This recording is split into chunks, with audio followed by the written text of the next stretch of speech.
Hello, welcome to Kung Fu Havoc number 2. This is my final video for tonight. Tonight's video is about me being 5'3.5". Then I'm gonna go walk the dog. So being 5'3.5", I've been through a lot in my life. It started off when I was 6 years old. When I was 6 years old, my first few fights were not a fight of choice, they were a fight of force. And I was forced to fight neighborhood kids when I was 6 years old, and I think it was just like a black thing. And a lot of black kids were doing it, a lot of black parents were doing it. And Jonah, my old name, was one of those guys that you just didn't really want to fuck with. And I fought damn near every day, every week, until I was 12 years old. So by the time I was 7, a year in, I started learning karate. I learned karate from 7 to 10. Then I switched over to Kung Fu. Then from 7 to 10, I was doing karate. From 10 to 15, I was doing Kung Fu. From 15 to 19, I started taking Taekwondo and Karate. And any other style I picked up on the streets from people who took styles, and then I wound up beating them with their own styles. Which is why my philosophy of if I can recognize the style, I can beat the style. Which is another reason what started with me wanting to learn Taekwondo. Now, being 5'3.5", the Army doesn't count halves, but being 5'3.5", wherever I go, I am incredibly intimidating.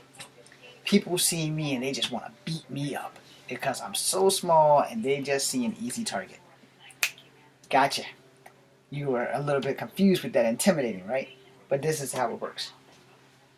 I apparently, at 5'3", was born with a target on my back for people who were 5'7" or better.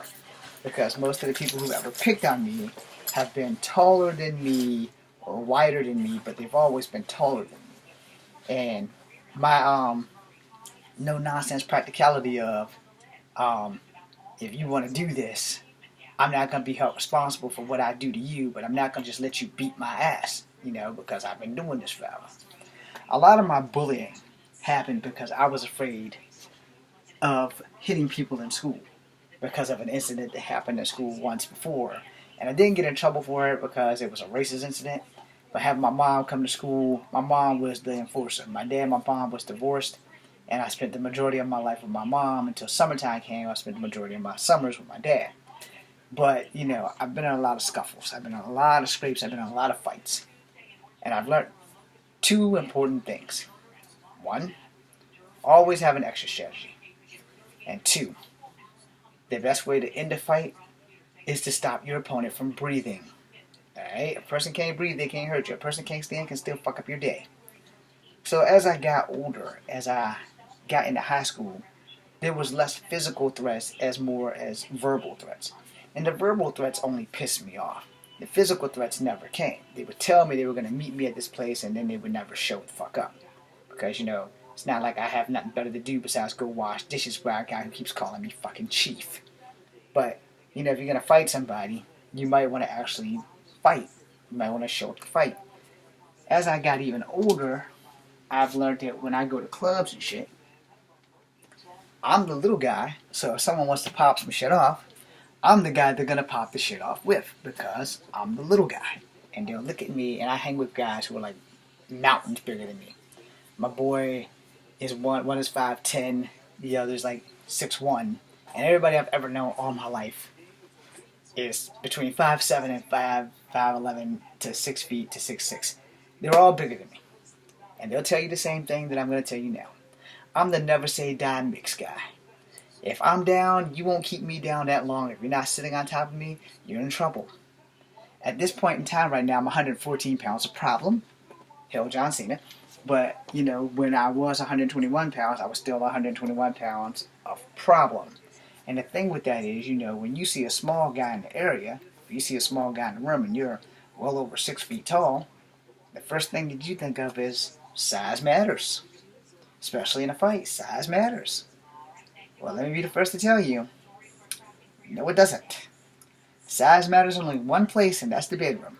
Size does not matter in a fight.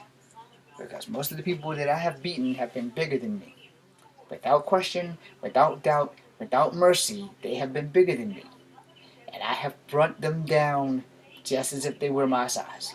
It's just that simple. Most of the fights that I have stumbled into, only one or two of them have actually been something that was more or less my fault. Alright? The last fight I had when I was 15, that was my fault. I'm not going to bring that up, but me and that guy became friends. My Zuno golf cleats are in my room. They saved my life that day, which is why I still have them. Even though they're dry rotted and all, I still have them. When they fall apart, I'll still keep one part of them. The fight I had the day before that wasn't really my fault, but it was kind of my fault because I didn't have to kick that kid in the stomach that hard.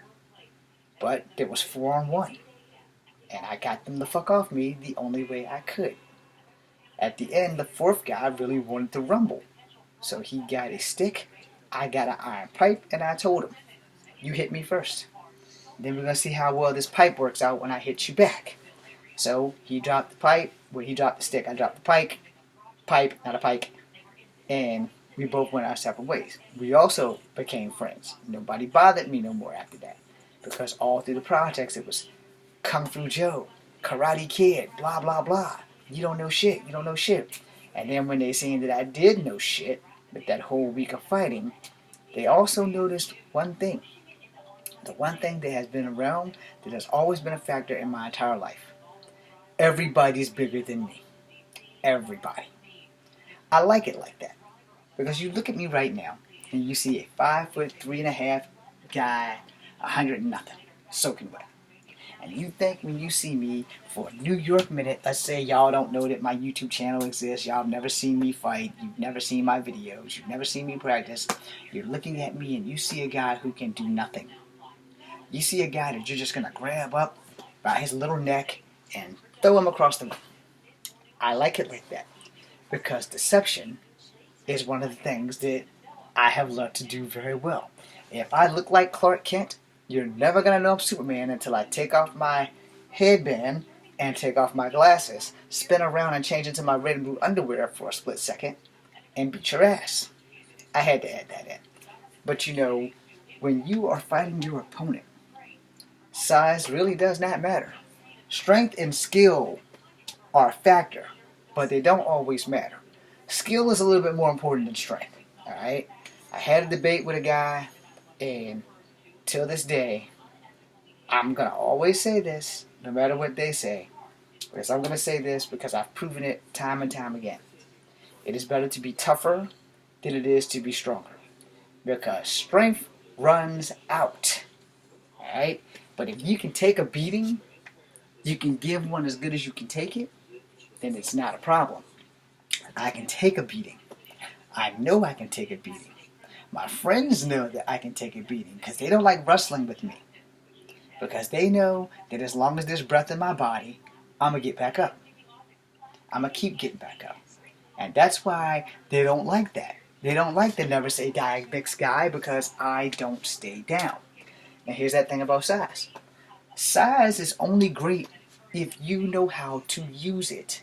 If you have great strength but you have no ability of using your strength, then it is useless.